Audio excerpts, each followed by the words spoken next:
वसुदेवसुतं देवं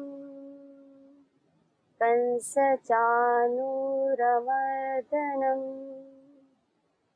देवकी परमानन्दं नमामि योगेश्वरम् नमामि योगेश्वरम्।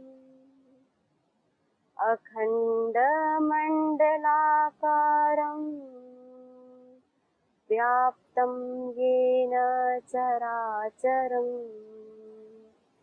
तत्पदं दर्शितं येन तस्मै श्रीगुरुवे नमः। तस्मै श्रीगुरुवे नमः। ओम। गीता स्वाध्याय में आप सभी का हार्दिक स्वागत है। तो अभी तक हमने स्वाध्याय किया श्रीमद् भगवद गीता के 12वें अध्याय भक्ति योग का।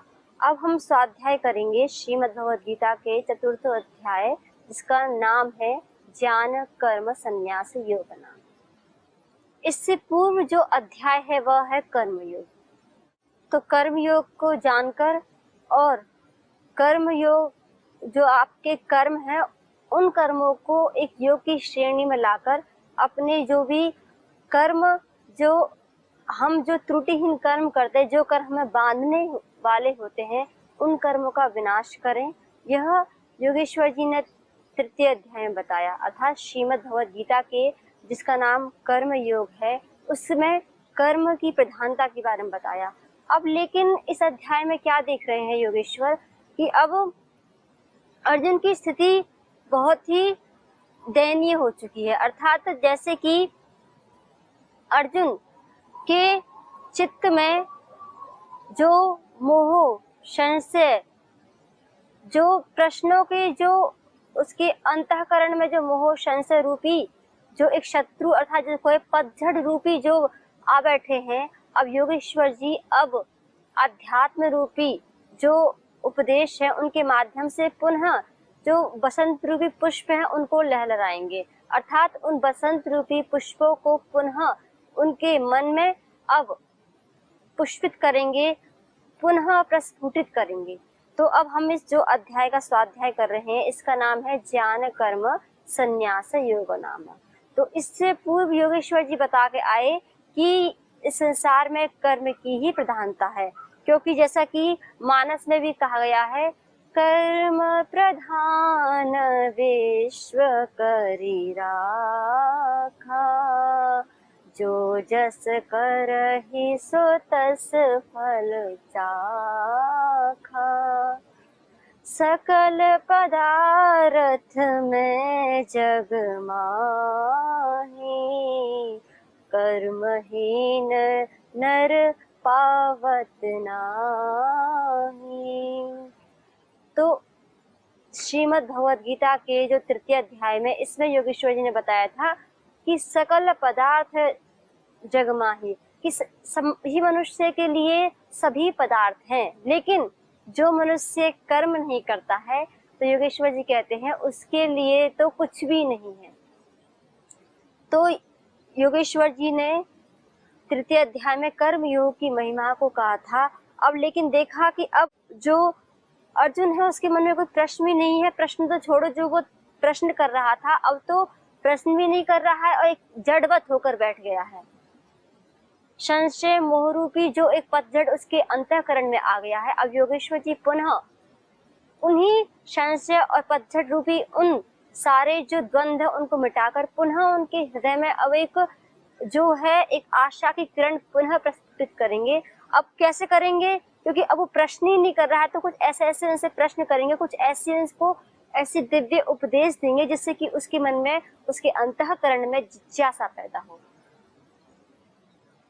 जिज्ञासा पैदा हो। इसलिए योगेश्वर जी, और फिर क्या होगा जब अर्जुन जब ये सुनेगा, तो क्योंकि जब वो जिज्ञासा पैदा होगी, जब उसके अंतःकरण में जब वह अध्यात्म रूपी पुष्प खिलेगा, तो तब कैसी दृष्टि होगी, तब नेत्र तो होंगे लेकिन दृष्टि कैसी होगी, दिव्य होगी। तब जिह्वा होगी, लेकिन जो उसका रस है वो दिव्य होगा। तब कर्ण होंगे, लेकिन जो श्रवण होगा वह दिव्य होगा। तब वाणी होगी, लेकिन जो वो बोलेगा वह भी दिव्य होगा। तब हाथ पैर होंगे, लेकिन जो वो करेगा सारा जीवन ही उसका दिव्य बन जाएगा। तो योगेश्वर जी हर पल हर क्षण एक साधक के जीवन को पुनः पुनः दिव्य बनाने के लिए ही ये कैसे, कोई देखो सबकी जो मनस्थिति है वह अलग अलग होती है।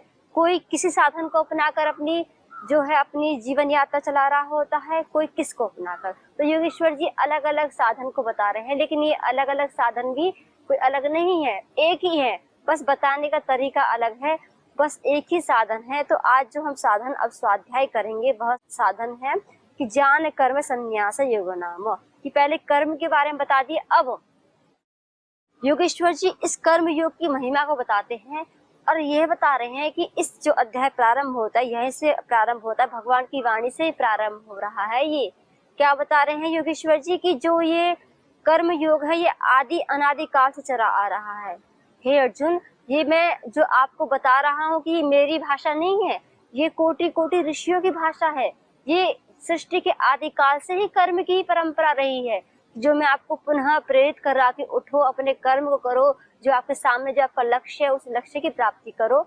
लेकिन ये मेरा कोई मत नहीं है। इसलिए योगेश्वर जी की बहुत बड़ी उच्च स्थिति है कि अपने शिष्य को पुनः जागृत कर रहे हैं, कि उसको पुनः उसकी ही मनस्थिति में, जो उसकी वास्तविक मनस्थिति है, जो वास्तविक उसका स्वरूप है, उसमें पुनः वापस ला रहे हैं। जैसे कि रामायण में एक बहुत अच्छा प्रसंग आता है। प्रसंग क्या आता है कि जब माता सीता का जब हरण हो जाता है, उसके पश्चात जब पता चलता है कि वह लंका में है, तो उसकी खोज करने के लिए कौन जाए, क्योंकि मार्ग में बहुत ही विशाल समुद्र है, कौन उसको पार करेगा।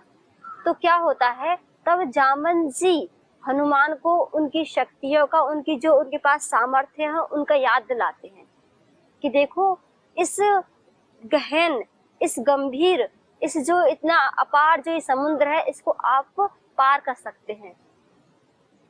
आपके पास वह सिद्धियां हैं, आपके पास वह शक्तियां हैं। तो जब हनुमान को यह ज्ञात होता है, तब वह पवन वायु के माध्यम से माता सीता की खोज करते हैं। तो ऐसे ही योगेश्वर जी भी जब अर्जुन अपनी स्थिति को भूल चुका है, अर्थात अपनी जो उसका वास्तविक स्वरूप है उसको भूल चुका है और अपने को अपने मार्ग से वह च्युत हो चुका है, तो योगेश्वर जी पुनः अब इस अध्याय में अर्जुन को उसके पुनः जो उसका कर्तव्य कर्म उसके समक्ष है युद्ध करना, उसमें लगाने के लिए, तो देखो बताते हैं कि इस कर्म योग की महिमा। तो कर्म योग तो बता दिया, हो सकता है अर्जुन के मन में प्रश्न आ जाए कि जो अपने तो कोई अपना ही जो मत है उसको मेरे को बता रहे हैं, उसी को मेरे ऊपर थोप रहे हैं, कि लेकिन ऐसा नहीं है। इसलिए योगेश्वर जी ये कह उठते हैं, क्या कहते हैं, अथ श्री भगवान वाच इमं विवस्वते योगं प्रोक्तवाहनमव्ययम्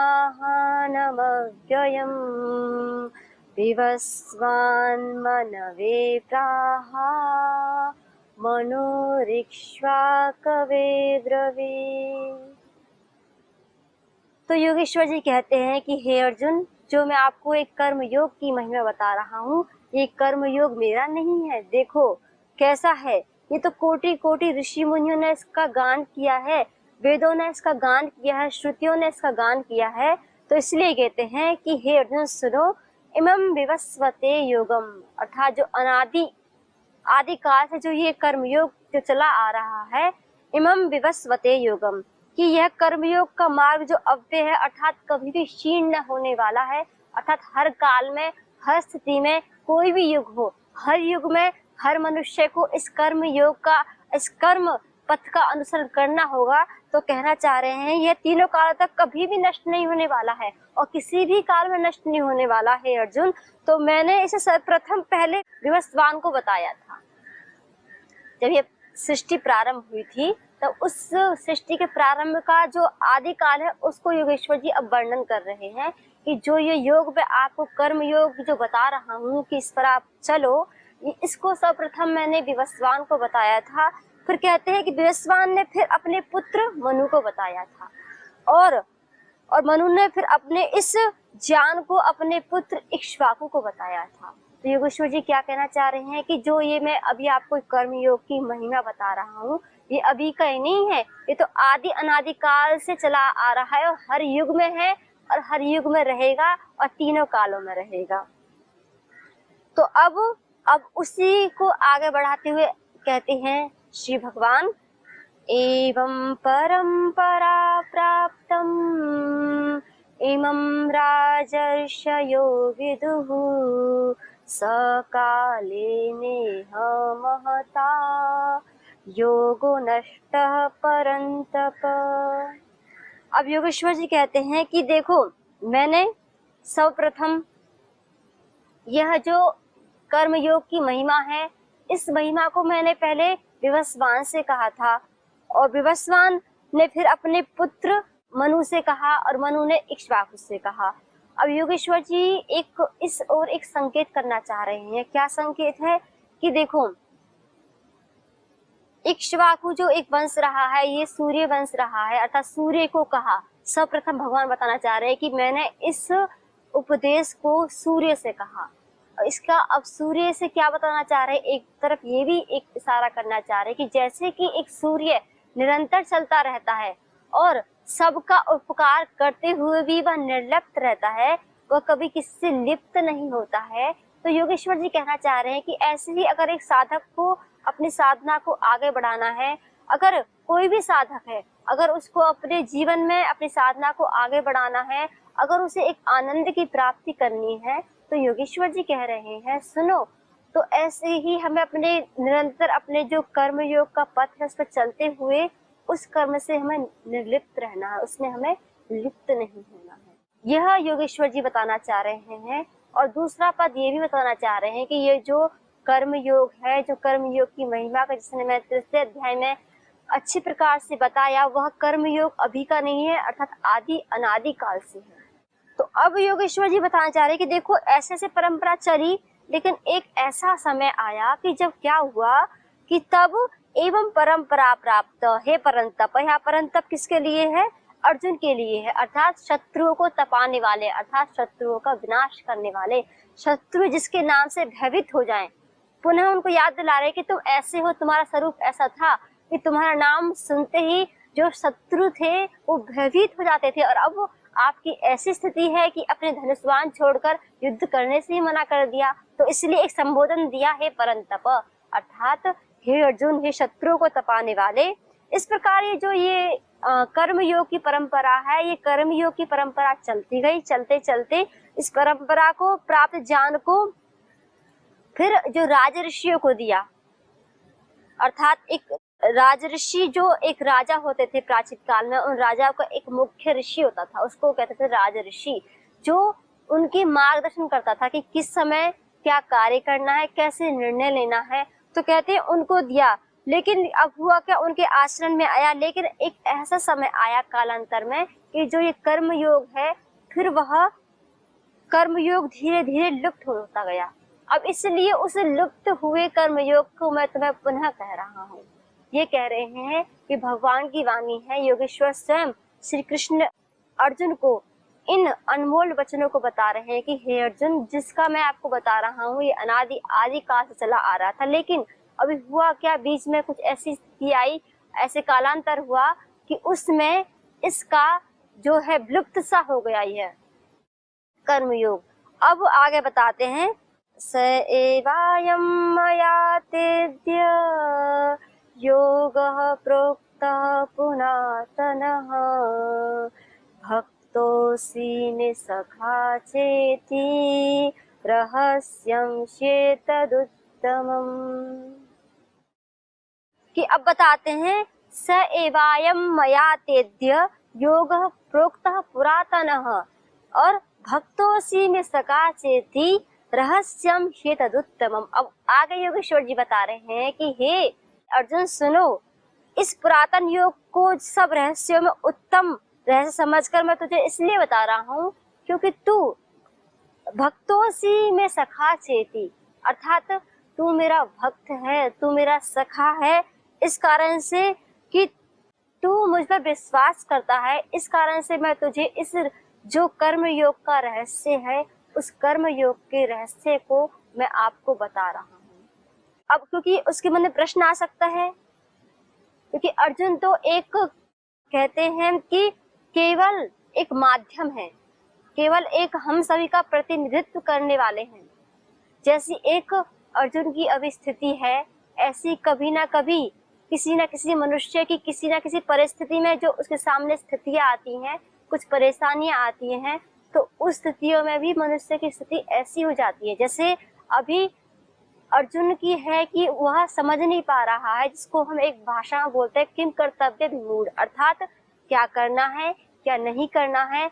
जब उसको यह नहीं पता होता है तब ऐसी स्थिति हो जाती है, मोहित हो जाते हैं, संशय में पड़ जाते हैं।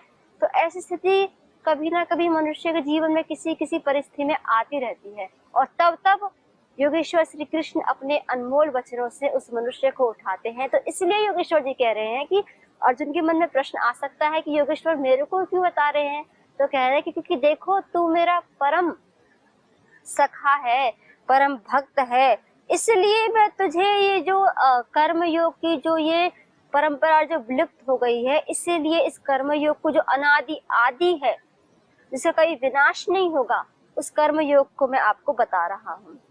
इससे आगे और बताते हैं योगेश्वर जी कि देखो ये जो कर्म योग है, यह इसकी परंपरा अनादिकाल से रही है। और आगे फिर अर्जुन अब कि देखा था भगवान ने कि अर्जुन कोई प्रश्न नहीं कर रहा है, तृतीय अध्याय में जब चल रहा था कर्मयोग की महिमा बता रहे थे, तब ऐसी स्थिति देखी अर्जुन की कि उस समय अर्जुन कोई प्रश्न नहीं कर रहा था, जड़वत होकर बैठ गया था, उसके अंतःकरण में कुछ भी चल नहीं रहा था, केवल उसे पता ही नहीं था क्या करना है क्या नहीं करना है, इतना कर्म योग का ज्ञान देने के बाद भी। तो अर्जुन के मन में पुनः योगेश्वर जी प्रश्न को खड़ा करने के लिए अब बोलते हैं कि देखो क्या कह रहे हैं।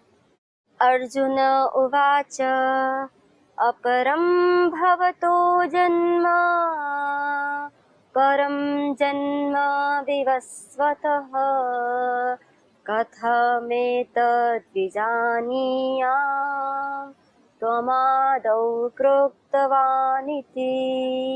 अब अर्जुन के मन में एक प्रश्न खड़ा होता है कि देखो, अर्जुन ने पूछा हे कृष्ण तुम्हारा जन्म तो अभी अभी हुआ है, अर्थात इसी काल में जब वह काल चल रहा था, जब अर्जुन थे, जब और योगेश्वर श्री कृष्ण चंद्र थे, तो एक प्रश्न उठता है अर्जुन के अंतःकरण में, और वो उनको झकझोर कर देता है कि ये कैसे हो सकता है कि अर्थात इस ज्ञान को योगेश्वर कैसे जानते, क्योंकि अभी अभी तो इनका जन्म हुआ है कुछ वर्ष पहले, और इतनी बड़ी आदि अनादि काल की परंपरा को बता रहे हैं कि मैंने पहले विवस्वान को दिया, अर्थात सूर्य भगवान को ये उपदेश दिया, फिर उन्होंने मनु को दिया, मनु ने फिर इक्ष्वाकु को दिया।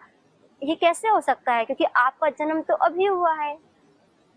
तो इसी प्रश्न को पूछते हैं अर्जुन जी, कहते हैं कि हे कृष्ण तुम्हारा जन्म तो अभी अभी हुआ है और विवस्वान तो बहुत पहले हो चुका है उनका जन्म, तो ऐसी दशा में मैं कह जानूं या कैसे विश्वास करूं कि जो तुमने ही इस योग को पहले आदि अनादि काल में बतलाया था सूर्य भगवान को। क्योंकि ये स्वाभाविक है, जब हम देख रहे हैं हमारे साक्षात कोई मनुष्य खड़ा हुआ है, एक महापुरुष खड़ा हुआ है, वो बोल रहा है कि मैंने अभी उसको आदि काल में दिया था, तो अर्जुन की, क्योंकि देखो जो एक महापुरुष होते हैं उनकी स्थिति अलग होती है, हम जैसे मनुष्यों की जो मनस्थिति है या जो हमारा विचार है बहुत ही छोटा सा होता है। तो इसी एक छोटे से मन में एक छोटी सी जिज्ञासा पैदा होती है अर्जुन के मन में, और इसलिए भगवान से पूछ बैठते हैं कि ऐसा कैसे हो सकता है, मैं कैसे विश्वास करूं, हे कृष्ण मुझे बताओ कि तुम तो अभी के और आदि काल में कैसे आपने यह उपदेश दे दिया। तो अब भगवान बताते हैं कि देखो, श्री भगवान उवाच बहूनि मे व्यतीतानि जन्मानि तव चार्जुन तान्यहं वेद सर्वाणि न त्वं वेत्थ परन्तप। अब योगेश्वर जी कह रहे हैं कि एक मन में चलो अच्छा लगा कि कोई जिज्ञासा पैदा हुई, जो एकदम जड़वत होकर बैठ गया था अर्जुन, अब उसके मन में जिज्ञासा पैदा हुई। अब योगेश्वर जी उस जिज्ञासा का निवारण कर रहे हैं और बड़े ही अच्छे शब्दों पे कहते हैं कि देखो, श्री भगवान कहते हैं, बहूनि में व्यतीतानि जन्मानि तव चार्जुन, तान्यहं वेद सर्वाणि न त्वं वेत्थ परन्तप। पुनः परंतप इस संबोधन का अर्जुन के लिए योगेश्वर जी ने प्रयोग किया है, क्योंकि पुनः उसकी जो सत्य स्वरूप है उसको बताना चाह रहे हैं कि तुम तो एक अजर नित्य अमर आत्मा हो और कैसे एक जड़वत होकर बैठ गए हो, कैसे एक निराश हताश होकर संशय से पूर्ण होकर बैठ गए हो। पुनः योगेश्वर जी उनको याद दिलाने के लिए एक फिर से संबोधन वही कर रहे हैं, क्या? परंतप, हे शत्रुओं को तपाने वाले, शत्रुओं को अपने बल से भयभीत करने वाले हे अर्जुन, सुनो। क्योंकि इसमें क्या अंतर है कि मैं अभी भी हूँ और आदिकाल में भी मैंने ये उपदेश दिया था। तो कहते हैं कि बहूनि में व्यतीतानि, कि देखो मेरे और तेरे अनेक जन्म हो चुके हैं, ये हम सभी को पता है। जो भी जितनी भी आत्माएं इस पृथ्वी पर हैं, हमारे ना जाने कितने करोड़ों अभी तक जन्म हो चुके हैं, इतने जन्म हो चुके हैं। और जो हमें जन्म मिलता है वो हमारे कर्मों के अनुसार मिलता है। जैसा हम अपने कर्म करते हैं, जैसा हमारा विचार होता है, जैसा हमारा आचरण होता है, जैसा हमारा व्यवहार होता है, फिर उसके संस्कार हमारे अंतःकरण में पड़ते हैं। फिर वही संस्कार, क्योंकि आप सभी को पता है इस संसार में जब एक मनुष्य जाता है तो वो अपने साथ, चाहे उसके पास कितनी भी धन दौलत हो, कितना भी उसके पास ऐशो आराम हो, चाहे उसके पास कितना भी बंगले गाड़ियां हो, वह अपने साथ एक चींटी के बराबर भी कुछ नहीं लेके जाता है। तो फिर इस संसार में आता क्या है, फिर क्या करता है, क्या कमाता है? प्रश्न उठ सकता है। तो वह अपने कर्मों के माध्यम से अपने कर्मों को इतना शुभ बनाता है, इतना दिव्य बनाता है। अगर उसके कर्म इतने दिव्य होते हैं तो वह अपने दिव्य कर्मों को लेके जाता है।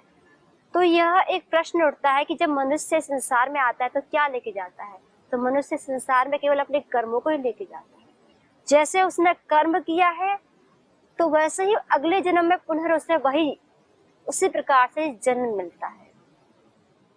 तो ये सज्जनों हमारे हाथ में है कि हम कैसा कर्म करें। अगर हमें एक अच्छा पुनः जीवन चाहिए जिसमें हमारी वृत्तियां पूर्ण शांत हो, हमारा आचार व्यवहार पूर्ण एकदम सात्विकता से परिपूर्ण हो, हमारा मन शांत हो, हमारा मन भगवान में ही लीन हो, हमारा मन इस संसार की जो ये चकाचौंध है इसमें ना फंसे, तो इसके लिए हमें अभी से प्रयत्न करना पड़ेगा। अपनी वृत्तियों को, अपने मन को, अपने पूरे संपूर्ण जीवन को साधना पड़ेगा।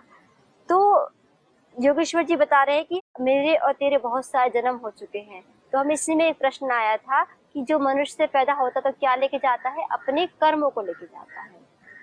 इसके अलावा अगर कोई बहुत इसी पृथ्वी पर रहते हुए इतना अच्छा कर्म करे और बिल्कुल निर्लिप्त भाव से करे, ईश्वर अर्पण भाव से करे, तो फिर वह मोक्ष को प्राप्त कर लेता है, अर्थात फिर वह एक आनंद की प्राप्ति करता है। फिर उसके जीवन में कोई दुख और जो सुख की जो एक श्रृंखला चलती रहती है समाप्त हो जाती है, वो पूर्ण एक शांति को प्राप्त कर लेता है।